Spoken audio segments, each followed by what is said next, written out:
और middle east में तनाव कम होने का नाम नहीं ले रहा। सबसे अहम समुद्री लाइफलाइन स्ट्रेट ऑफ हॉर्मूज एक बार फिर जंग के साए में आ गई है। ईरान ने इस अहम रास्ते को फिर से बंद कर दिया है और साफ कहा है कि जब तक अमेरिकी ईरानी जहाजों पर लगी पाबंदियां नहीं हटाता तब तक हॉर्मूज से आवाजाही नहीं होगी। दूसरी ओर अमेरिका भी अपने रुख पर अड़ा हुआ है। दिखाते हैं आपको रिपोर्ट।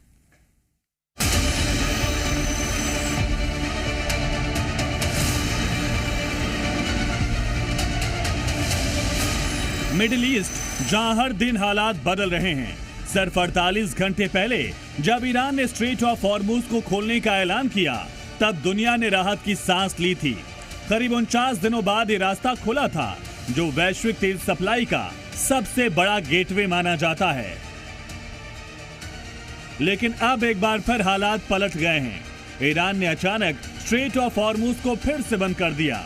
ईरान का कहना है कि अमेरिका ने शर्तों का उल्लंघन किया।